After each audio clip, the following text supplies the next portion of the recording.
కొల్లాపూర్లో ఉన్నటువంటి సమస్యలను నాగర్ కర్నూల్ జిల్లా కలెక్టర్ గారికి వివరించడం జరిగినది. ఆ సమస్యలు కొల్లాపూర్లో ఉన్నటువంటి విద్యా వ్యవస్థ గురించి, హార్టికల్చర్ పాలిటెక్నిక్ కళాశాల కొల్లాపూర్లో నుంచి ఇతర ప్రాంతాలకు తరలించిండ్రు.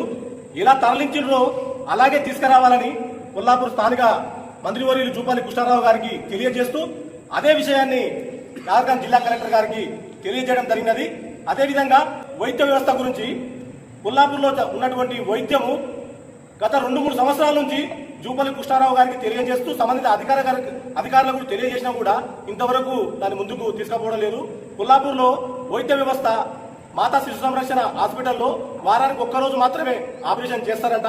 ఎంత అధ్వానంగా తయారైందంటే తెలంగాణ రాష్ట్రానికి ఒక పేరు పొందిన మంత్రి కొల్లాపూర్లో ఉండుకుంటూ వైద్య వ్యవస్థ అధ్వానంగా తయారైందని, దీన్ని రాబో రోజుల్లో మెరుగుపరచాలని స్థానిక మంత్రివర్యులు జూపల్లి కృష్ణారావు గారికి అదేవిధంగా కలెక్టర్ గారికి తెలియజేస్తూ, అదేవిధంగా కొల్లాపూర్లోని మున్సిపాలిటీ పరిధిలో గత 2 సంవత్సరాల క్రితము షాపింగ్ కాంప్లెక్స్ షాపులకు టెండర్లు వేసి లక్షలకు పాడినటువంటి పాటదారుల నుంచి ఆ లక్షలను 2 సంవత్సరాల నుంచి వసూలు చేస్తలేరు. ఇక్కడ తప్పిదము స్థానిక మంత్రివర్యులు జూపల్లి కృష్ణారావు దగ్గర ఉందా, సంబంధిత అధికారుల దగ్గర ఉందా?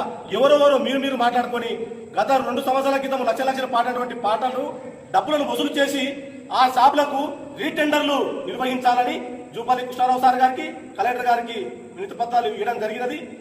మీరు రీటెండర్లు పెడితే కొల్లాపూర్లో ఉన్నటువంటి నిరుద్యోగ యువతకు మీరు మేలు చేసినట్టు అవుతుంది. నిరుద్యోగ యువత కూడా షాపులు పెట్టుకొని ఉపాధి పొందడానికి అవకాశం ఉంటుంది. కాబట్టి ఈ 3 విషయాల్లో వైద్య సదుపాయంలో, విద్యా వ్యవస్థలో, కొల్లాపూర్ మున్సిపాలిటీలో జరుగుతున్నటువంటి దాంట్లో ఈ 3 దాంట్లో చొరవ తీసుకొని దీన్ని ముందుకు పోయే విధంగా సహకరించాలని, లేని ఎడలో కొల్లాపూర్ భారతీయ జనతా పార్టీ ఆధ్వర్యంలో పెద్ద ఎత్తున ఆందోళన కార్యక్రమాలు చేస్తామని ఈ సందర్భంగా కొల్లాపూర్ భారతీయ జనతా పార్టీ ఆధ్వర్యంలో తరఫున డిమాండ్ చేస్తున్నాం.